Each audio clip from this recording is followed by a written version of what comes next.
चलिए यहाँ ध्यान देंगे। जय हिंद।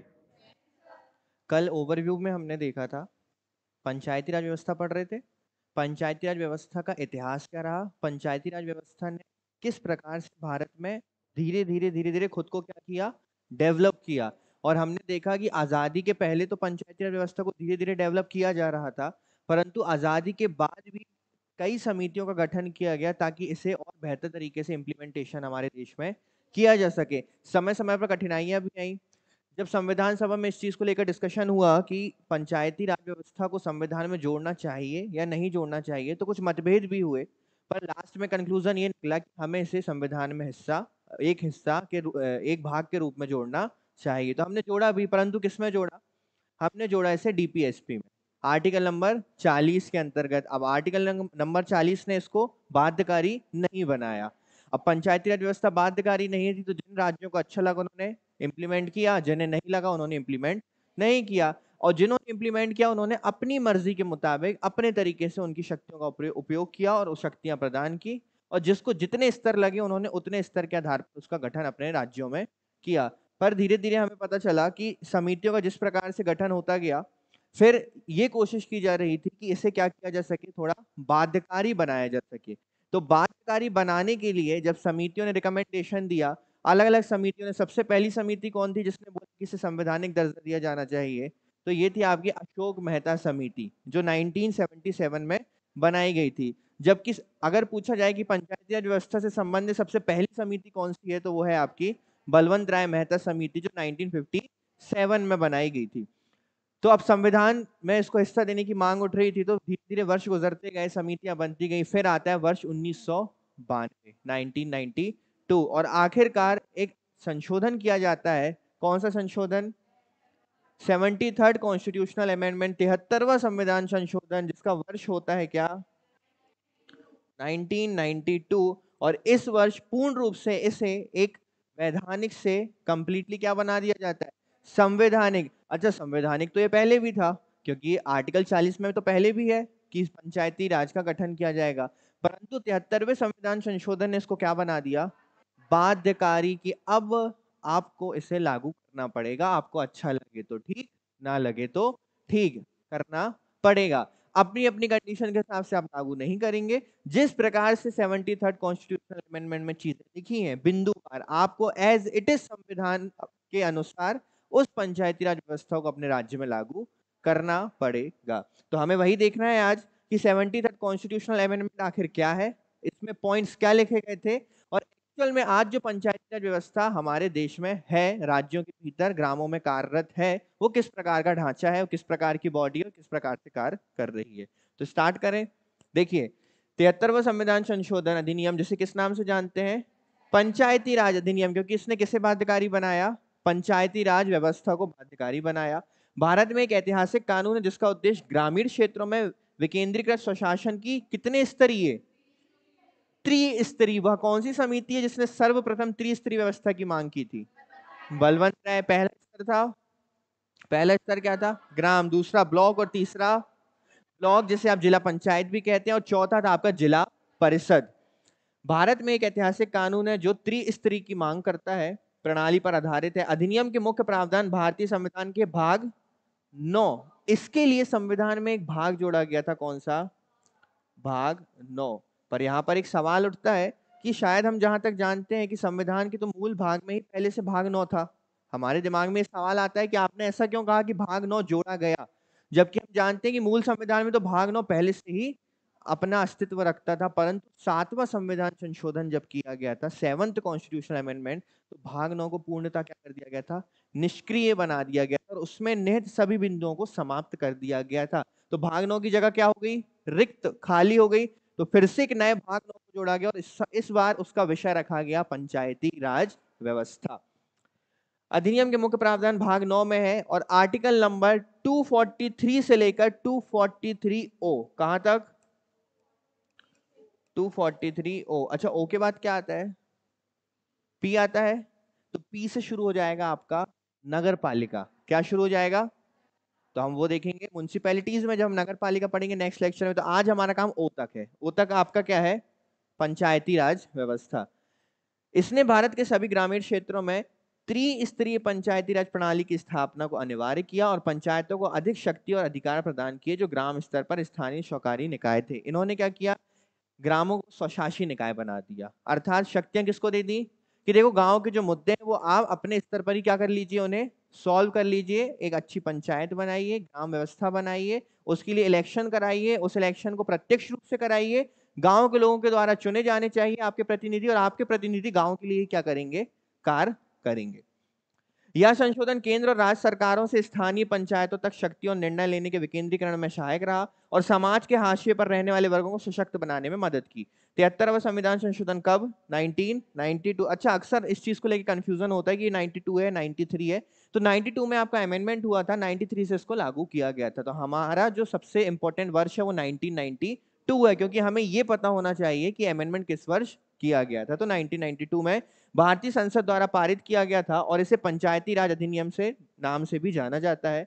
इस संशोधन का उद्देश्य केंद्र और राज्य सरकारों से लेकर स्थानीय पंचायतों तक शक्ति और निर्णय लेने का विकेंद्रीकरण करना और उन्हें अपने अपने क्षेत्रों में विकास कार्य करने के लिए सशक्त बनाना है। अर्थात ग्रामों को ही आप शक्ति दे दो ताकि वो अपने क्षेत्र का खुद ही क्या कर सकें, विकास कर सकें और सशक्त बन सकें। 73वें संविधान संशोधन के उद्देश्य क्या थे? 73वें संविधान संशोधन अधिनियम का प्राथमिक लक्ष्य शासन में नागरिकों की भागीदारी को बढ़ाने के केंद्र से स्थानीय स्तर पर निर्वाचित अधिकारियों तक प्राधिकरण और संसाधनों का लोकतांत्रिक रूप में विकेंद्रीकरण करना। अच्छा, विकेंद्रीकरण का मतलब होता है कि शक्तियों को हर प्रत्येक रूप में, केंद्र सबसे ऊपर होगा जो सबसे, जिसमें सभी शक्तियां जाके निहित होंगी, परंतु शक्तियों को क्या किया जाएगा, विभाजित किया जाता है, सभी को शक्तियां दी जाती हैं। इसका लक्ष्य संविधान के आर्टिकल नंबर 40 जो डीपीएसपी में आता है आपका, पंचायती राज व्यवस्था से संबंधित है, जो राज्य से ग्राम पंचायतों की स्थापना करने और उन्हें स्वशासी संस्थाओं के रूप में कार्य करने के लिए अपेक्षित अधिकार और शक्तियां देने का आह्वान करता है। देखो, 73 ने कुछ नहीं किया, 73 ने 40 को कंपलसरी बना दिया। क्या किया 73वें संविधान संशोधन ने, कि अब तक जिस आर्टिकल नंबर 40 को आप हल्के में ले रहे थे, जिसको आप नजरअंदाज कर रहे थे, चीजों को मान नहीं रहे थे, अपने मन मुताबिक कार्य कर रहे थे, 73वां संविधान संशोधन ने आके बोला कि अब आपको कंपलसरी इसको करना पड़ेगा और जिस प्रकार से व्यवस्था बनाई गई सभी को उस व्यवस्था को फॉलो करना पड़ेगा। फिर इसके संवैधानिक प्रावधान कहां देखने मिलता है? भाग नंबर 9 में, आर्टिकल नंबर किसमें, 243 से लेकर 243 ओ तक देखने मिलता है। तो ये आपको पता होना चाहिए, 243 से लेकर 243 ओ तक देखने मिलता है। अच्छा, इसके द्वारा एक नई अनुसूची भी जोड़ी गई थी। हमारे मूल संविधान में 8 अनुसूचियां थी, कितनी थी? तो 9वीं कब जोड़ी गई हम देख चुके हैं, 10वीं कब जोड़ी गई वो भी हम देख चुके हैं। हमें अभी मतलब है 11 और 12 से। तो 11वीं अनुसूची जोड़ी गई आपकी इसी अमेंडमेंट के द्वारा और उसका विषय रखा गया क्या? स्थानीय स्वशासन या पंचायती राज व्यवस्था। विषय क्या रखा गया उसका? पंचायती राज व्यवस्था या स्थानीय स्वशासन। और इसमें कितने विषय शामिल किए, सब्जेक्ट्स कितने शामिल किए गए? 29। कितने? 29। अच्छा, 11 में रखा गया पंचायती राज, स्थानीय और नगरीय निकाय किस में रखे गए? 12 में।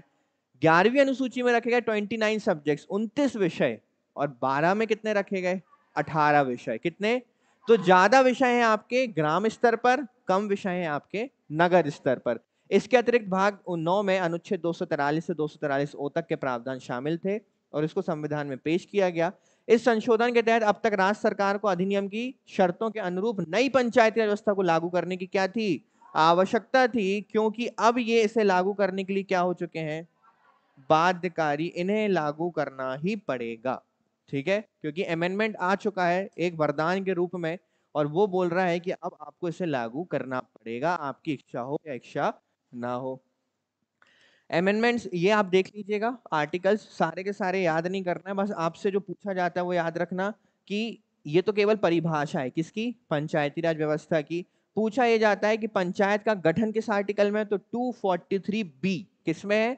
243B। और पंचायतों की संरचना किसमें? तो जस्ट उसके बाद 243C। फिर वही चीज है, इनकी अवधि, योग्यताएं अयोग्यताएं, शक्तियां, अधिकार, खातों का लेखा परीक्षा, चुनाव, केंद्र शासित प्रदेश में क्या ये लागू होगा, क्या ये लागू नहीं होगा, उससे संबंधित प्रावधान जो हम अभी डिटेल में आगे पढ़ेंगे।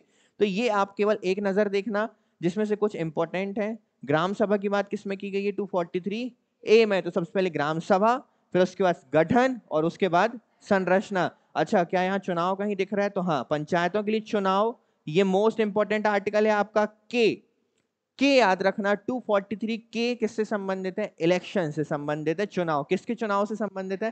पंचायत के चुनाव से संबंधित है। ठीक है, तो के याद रखेंगे। केवल 4 आर्टिकल आपको बोल रहा हूं मैं जो सबसे ज्यादा इंपॉर्टेंट है, आपको याद रखना है, जिसमें से ए बी सी। अगर चलो ये भी याद रख लो आप, सिंपल। परिभाषा किसमें है पंचायत की? 43। ए में क्या है? ग्राम सभा। बी में क्या है? गठन। सी में क्या है? के में क्या है? चुनाव। याद रखना, के में क्या है आपका? चुनाव। और कहां तक है ये? ओ तक है। कहां तक है? ओ तक है। अब बात करते हैं महत्व क्या है। 73वां संविधान संशोधन 1992 में ग्रामीण समुदायों को सशक्त बनाने का, लोकतांत्रिक विकेंद्रीकरण को इसने बढ़ावा दिया। इस अधिनियम का महत्व ग्रामीण समुदायों को सशक्त बनाना है। भारतीय संविधान के 73वें संशोधन के कुछ महत्वपूर्ण पहलू निम्नलिखित हैं। सत्ता क्या क्या करना, वो हम देखते ही आ रहे हैं कि ये निचले स्तर पर क्या पहुंचाना चाह रहा है? शक्तियों को पहुंचाना चाह रहा है, ताकि वो स्वशासी रूप से क्या कर सकें? ऑटोनॉमस रूप से अपने कार्य कर सकें। और ग्रामीण समुदायों को क्या करना? सशक्तिकरण करना। अब मुख्य विशेषताओं की बात करते हैं। किसमें है ये? भाग 9 में, आर्टिकल नंबर 243 से ओ तक। किस अनुसूची में है? 243 जी के साथ संबंधित है आपकी 11वीं अनुसूची। इसमें कितने विषय रखे गए हैं? 29। इसका उल्लेख आर्टिकल नंबर 40 में मिलता है, जो किसमें है आपका?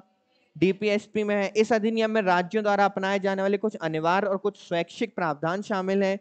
ग्राम सभा पंचायती राज व्यवस्था की नींव के रूप में कार्य करती है, क्योंकि जब तक ग्राम सभा नहीं बनेगी पंचायती राज व्यवस्था डेवलप नहीं हो सकती। इसीलिए इस आर्टिकल की शुरुआत होती है परिभाषा के बाद किससे? ग्राम सभा से। सबसे पहले बात होती है किसकी? ग्राम सभा। सभा के बाद आता है गठन, और गठन के बाद आती है संरचना। निकाय में सभी व्यक्ति शामिल हैं जो संबंधित गांवों के निर्वाचक मंडल के रूप में पंजीकृत हैं। अर्थात आपको उस गांव में निर्वाचक मंडल में पंजीकृत होना अनिवार्य है, तब आप वोटिंग भी कर सकते हो और आप उस संबंधित ग्राम सभा के सदस्य भी बन सकते हो। यह पूरे देश में एक रूपता लाने के लिए एक त्रिस्तरीय संरचना है, गांव, मध्यवर्ती और जिला स्तर अनिवार्य करता है। 73वें संविधान संशोधन की मुख्य विशेषताएं। यह प्रावधान करता है कि तीनों स्तर पर सभी सदस्य किसके द्वारा चुने जाएं? अर्थात किस प्रकार का इलेक्शन? प्रत्यक्ष इलेक्शन, जिसे हम बोलते हैं डायरेक्ट इलेक्शन। क्या बोलते हैं? Direct election. जिसमें वोट कौन करता है? तो 73वां संविधान संशोधन कहता है कि इसमें जो तीनों स्तर के जो व्यक्ति हैं यानी प्रतिनिधि, वो किसके द्वारा चुने जाएं? सीधे जनता के द्वारा चुने जाएं। और किस प्रकार से चुने जाएं? प्रत्यक्ष चुनाव के द्वारा चुने जाएं। ऊपरी 2 स्तरों पर अध्यक्ष का चुनाव कैसे? परोक्ष, मतलब प्रत्यक्ष ही होता है। ठीक है, किसके द्वारा? ये कह रहा है कि ऊपर के जो 2 सबसे बड़े स्तर हैं, 3 स्तर है आपका, ऊपर के जो स्तर हैं उसमें जो अध्यक्ष का चुनाव है वो कैसे होना चाहिए? जो निचला स्तर है वहां पे अप्रत्यक्ष रूप से भी हो सकता है। अच्छा, ये अप्रत्यक्ष रूप से कैसे होगा? कैसे होगा? हमने जिन सदस्यों को चुना है प्रत्यक्ष रूप से, वही सदस्य किसी एक अध्यक्ष को चुनेंगे। इसे क्या बोला जाता है?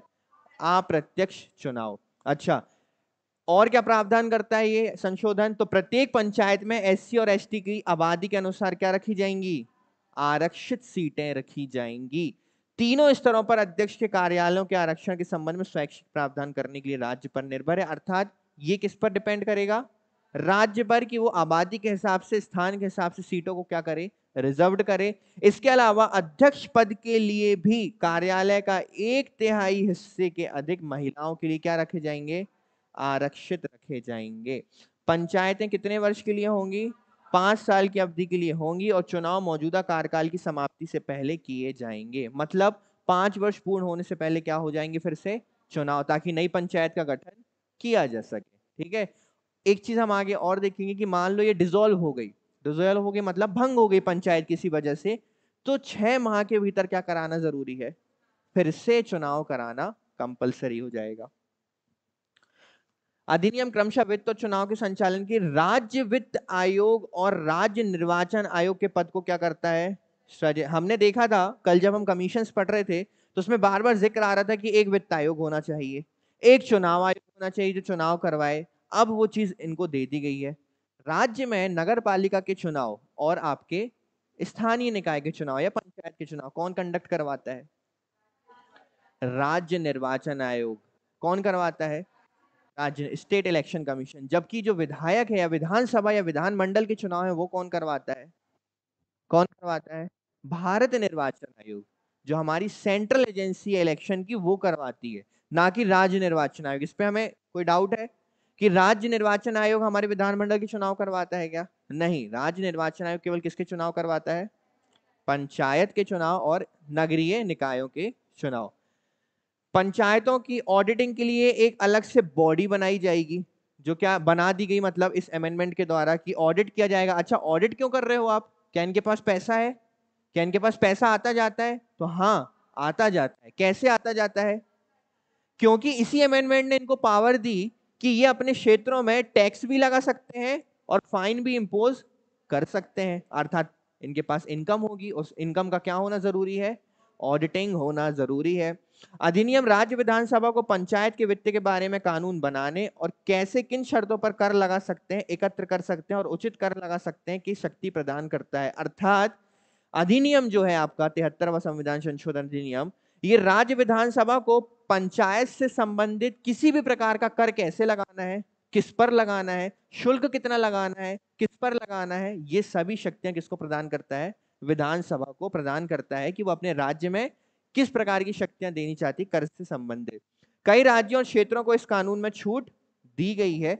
इसके अलावा अनुसूचित क्षेत्रों में 5वीं अनुसूची के तहत 1996 का पैसा अधिनियम, ये मैं आपको बताऊंगा, पीसा अधिनियम लागू किया जाएगा। राष्ट्रपति निर्देश दे सकता है कि अधिनियम के प्रावधान केंद्र शासित प्रदेशों पर किस प्रकार से लागू होने चाहिए। तो देखो, ये बोलता है कि केंद्र शासित प्रदेशों पर क्या ये लागू होंगे या नहीं होंगे, क्या पंचायती राज व्यवस्था। क्योंकि हर जगह हम देख रहे हैं राज्यों में पंचायती राज व्यवस्था, राज्यों में पंचायती राज व्यवस्था, कहीं भी यूटी का नाम आ रहा है क्या? तो इस पर सारी शक्ति किसको दे दी गई भाई? कि राष्ट्रपति जी जैसा निर्देश देंगे उस प्रकार से उस यूटी में पंचायती राज व्यवस्था को लागू किया जा सकता है। अब देखते हैं इसकी प्रमुख विशेषताएं जो मेनली हैं, क्योंकि हमने पंचायती व्यवस्था की जितनी ओवरव्यू था हमने ऑलरेडी कमीशंस में देख लिया था। अब वो जो कमीशन ने जो जो चीजें बोली थी वो इसमें क्या कर दी गई है? जोड़ दी गई है, एक तरीके से सौंप दी गई है कि अब ये आप कर सकते हो। वित्त आयोग बन गया, निर्वाचन आयोग बन गया, त्रिस्तरीय व्यवस्था बन गई, टैक्स लगाने इम्पोज करने की शक्ति दे दी गई। इसके बाद ऑडिटिंग के लिए अलग से एक बॉडी बना दी गई। तो जो जो चीज पढ़ते आ रहे थे कमीशन में उसको क्या कर दिया गया है? अब दे दिया गया है। पंचायती राज व्यवस्था की विशेषताएं क्या है? सबसे पहली व्यवस्था जो आर्टिकल नंबर 243 ए में आपको देखने मिलती है, क्या? ग्राम सभा थी ना इसी आर्टिकल में, कि कोई और आर्टिकल में है? यहां एक ग्राम सभा है जिसमें पंचायत क्षेत्र के सभी कौन से मतदाता? पंजीकृत, रजिस्टर्ड, जो उस स्वयं उस गांव के निवासी होंगे। यह ऐसे कार्य कर सकता है जो राज्य विधान मंडल किसे सौंपता है? ग्राम सभा को सौंपता है। किसे? ग्राम सभा को। त्रिस्तरीय प्रणाली, यह गांव मध्यवर्ती, या आप बोल सकते हैं ऐसे, गांव को हम क्या बोलते हैं? 3 स्तर कौन कौन से थे आपके? सबसे निचला स्तर क्या था आपका? ग्राम, उसके ऊपर जिसे हम जिला पंचायत कह सकते हैं या मध्यवर्ती बॉडी कह सकते हैं, और तीसरा था आपका जिला परिषद। जिला स्तर पर पंचायती राज इंस्टीट्यूशन का सुझाव देता है। इस प्रकार पीआरआई की एक रूपता लाई जा रही है। अब इस चीज को ध्यान से देखना कि 20 लाख से कम आबादी वाले राज्य पंचायती राज व्यवस्था की स्थापना नहीं कर सकते। कितनी आबादी? 20 लाख। अब कई जगह हम फंस जाएंगे क्योंकि कई जगह लिखा रहता है 2 मिलियन। क्या लिखा रहता है? तो 1 मिलियन का मतलब होता है 10 लाख, तो 2 मिलियन का मतलब, तो 2 मिलियन से कम जनसंख्या आबादी वाले क्षेत्र या 20 लाख से कम आबादी वाले क्षेत्र पीआरआई पंचायती राज इंस्टीट्यूशन अर्थात पंचायती राज संस्थान का निर्माण नहीं कर सकते। चुनाव देख लेते हैं। ग्राम मध्यवर्ती और जिला स्तर पर सभी सदस्य किसके द्वारा, मतलब कैसा चुनाव? प्रत्यक्ष चुनाव। मध्यवर्ती और जिला स्तर के अध्यक्ष अब आप प्रत्यक्ष रूप से निर्वाचित होंगे। पंचायत के अध्यक्ष का चुनाव इस तरह से किया जाएगा जैसा कि राज्य विधानमंडल डिसाइड करता है। इसलिए क्या होता है कि अक्सर देखना आप, जब भी स्थानीय नगरीय निकाय के चुनाव होते हैं तो हमारा जो राज्य विधानमंडल सिस्टम चेंज कर देता है। कभी आप देखना कि इस वर्ष मान के चलिए कि जैसे हमारे नगरीय निकाय में अध्यक्ष के चुनाव अप्रत्यक्ष किए गए, हमने पार्षदों को चुना प्रत्यक्ष रूप से और पार्षदों ने किसे चुना? अध्यक्ष को।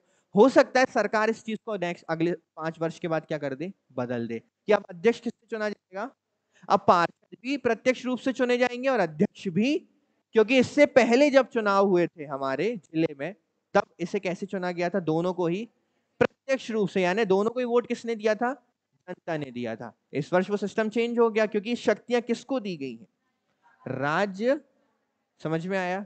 3 स्तर रहेंगे, इलेक्शन के अध्यक्ष अर्थात आपके निकाय के अध्यक्ष को चुनने का जो प्रक्रिया है वो किसके ऊपर निर्भर करता है, पर एक चीज नहीं बदल सकती, वो है सदस्यों का चुनाव। सदस्यों का चुनाव पहले भी प्रत्यक्ष होता था, अभी भी प्रत्यक्ष होता है और बाद में भी, आप इसको अप्रत्यक्ष नहीं बना सकते। सीटों का आरक्षण, अभी हमने देखा प्रत्येक ग्राम पंचायत में एसटी और एससी सदस्यों के लिए क्या रखी जाएंगी, सीटें रिजर्व रखी जाएंगी। प्रत्यक्ष चुनाव के माध्यम से भरी जाने वाली पंचायत की कुल सीटों में इन सीटों का प्रतिशत यथासंभव क्या होना चाहिए, बराबर होना चाहिए। मतलब ये कह रहे हैं कि एसटी और एससी को भी बराबर का मौका यहाँ पर चुनाव पे मिलना चाहिए। अनुसूचित जाति या जहां लागू हो, अनुसूचित जनजाति की महिलाओं को उनके लिए निर्धारित सीटों में से कम 1/3 सीटों तक पहुंच होनी चाहिए। अर्थात एसटी एससी में भी जो सीटें रिजर्व दी जा रही है उसमें भी 1/3 सीट किसके लिए रखो, आप महिलाओं के लिए रिजर्व रखो, एसटी एससी महिलाओं के लिए।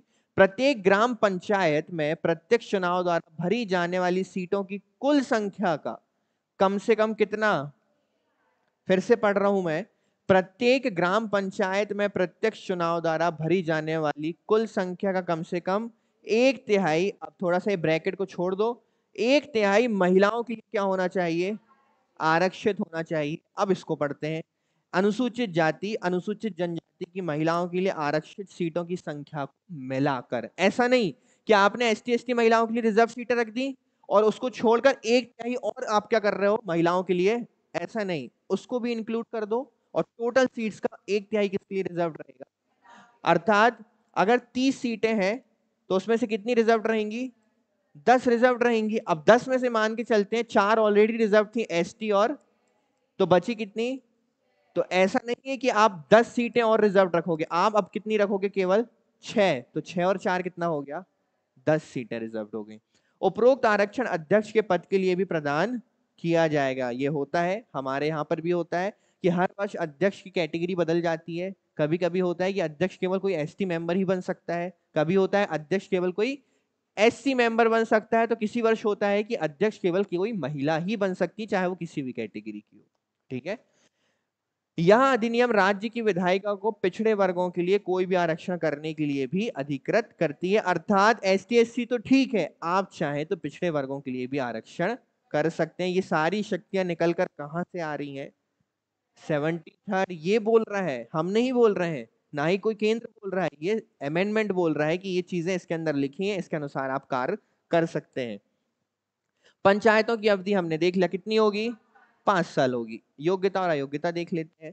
संबंधित राज्य की विधायिका के चुनाव के उद्देश्य किसी भी समय लागू कानून के तहत, अब ये कह रहे हैं कि योग्यता और अयोग्यता संबंधित राज्य की विधायिका करेगी, जो भी वो उस समय कानून बनाती है, और किसी भी व्यक्ति को इस आधार पर अयोग्य नहीं ठहराया जाएगा कि उसने 21 वर्ष की आयु प्राप्त कर ली है। इसका मतलब 21 वर्ष की आयु पर भी आप क्या बन सकते हैं, सदस्य बन सकते हैं।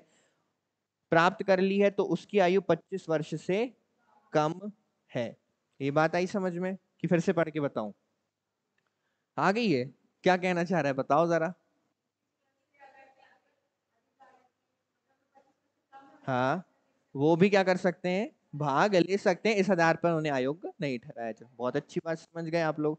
अयोग्यता से संबंधित कोई भी यदि प्रश्न आता है तो ये उससे संबंधित अधिकारी या प्राधिकारी के पास भेजा जाएगा जो राज्य विधायिका द्वारा निर्धारित है, वो व्यक्ति की यही वो सारे वाद सुनेगा। ठीक है, कौन डिसाइड करेगा, ये राज्य विधायिका जिसे भी अपॉइंट करती है उस अधिकारी के रूप में। राज्य चुनाव आयोग, राज्य चुनाव आयोग मतदाता सूची का निर्माण करता है। इलेक्शन कमीशन क्या करता है, आप जैसे 18+ होते हैं, इलेक्शन कमीशन क्या चाहता है, आप उसको क्या कर दो, रजिस्टर करो खुद को, ताकि आप क्या दे सकें, और वो आपका नाम जोड़ देगा मतदाता सूची में। तो ये मतदाता सूची कौन तैयार करता है, अच्छा, इलेक्शन कमीशन के पास डेटा होता है, हर बूथ का डेटा होता है। ठीक है, मान लो किसी जगह पर अगर 1000 मेंबर रहते हैं केवल 500 या 600 लोगों ने वोट किया, तो वो बोलता है कि इस क्षेत्र में केवल 60% ही वोटिंग हुई, 40% लोगों ने वोट कैसे बताया उसने? क्योंकि उसके पास मतदाता सूची है, उसके पास वो 1000 लोगों के नाम है जो वोट देने का अधिकार रखते हैं, इसलिए वो बता देता है। ऐसा नहीं कि हवा में बात कर देते हैं। राज्य चुनाव आयोग मतदाता सूची के निर्माण और सभी पंचायत चुनाव के संचालन की देखरेख भी करते हैं, निर्देशन भी करते हैं और उसके प्रभारी भी होते हैं। राज्यपाल एक राज्य चुनाव आयुक्त का नाम तय करते हैं। किसी न्यायाधीश को बर्खास्त, अच्छा ये तो वही चीज हो गई कि किसी भी राज्य निर्वाचन आयोग को कैसे हटाया जाता है, तो वही सेम प्रक्रिया जिस प्रकार से किसी न्यायाधीश को हटाया जाता है। तो किसी न्यायाधीश को कैसे हटाया जाता है? संसद की स्वीकृति के पश्चात संबंधित राज्य के, या अब राज्य की बात हो रही है तो यहां पर राज्यपाल के हस्ताक्षर के पश्चात। राज्य विधानमंडल के पास पंचायत चुनावों के सभी पहलुओं पर नियम स्थापित करने का अधिकार है। ये लाइन मैंने पढ़ दी। किसी न्यायाधीश को बर्खास्त करने के तरीके और निर्दिष्ट कारणों के अलावा उसे उसके पद से बर्खास्त नहीं किया जा सकता। अर्थात किसी न्यायाधीश को जिस प्रकार से हटाया जाता है उसी प्रकार से किसे हटाया जाएगा? राज्य चुनाव आयुक्त को। शक्तियां एवं कार्य। राज्य विधानमंडल पंचायतों को ऐसी शक्तियां और अधिकार प्रदान कर सकता है जो उन्हें स्वशासन की संस्थाओं के रूप में कार्य करने में सक्षम बनाती है। कौन दे सकता है? राज्य विधानमंडल। राज्य विधानमंडल पंचायतों को ऐसी शक्तियां और अधिकार दे सकता है जो पंचायत की जो संस्थाएं उसको क्या बनाए? कार्य करने में सक्षम बनाए। वित्त, इसके लिए क्या बनाया गया था? अलग से एक राज्य वित्त आयोग बनाया गया था। देखो उसकी बात भी करेंगे हम। राज्य विधायिका एक पंचायत को क्या? कर लगाने, कर को एकत्र करने, उचित कर लगाने, पंचायतों को सहायता अनुदान देने, किसको कर रही है? पहले आप ये बात करो। विधायिका। कौन? विधायिका। अनुदान, पंचायतों के सभी पैसे जमा करने के लिए धन के गठन के प्रावधान करने को अधिकृत करती है, और इसी के लिए वो एक बॉडी बनाती है जो क्या करती है? ऑडिटिंग करती है, क्योंकि ये सारा का सारा फंड जब पंचायतों के पास जाएगा तो इसकी देखरेख भी तो करनी है, कितना गया, कहाँ यूज हुआ, कितना बचा हुआ है, तो इस चीज के लिए क्या होती है? ऑडिटिंग होती है। फिर वित्त आयोग। राज्यपाल के पास पंचायतों की वित्तीय स्थिति की समीक्षा करने के लिए, सुधार की सिफारिश करने के लिए और राज्यपाल द्वारा आयोग को संदर्भित किसी अन्य मुद्दे पर सिफारिश करने के लिए एक वार्षिक वित्त आयोग की स्थापना।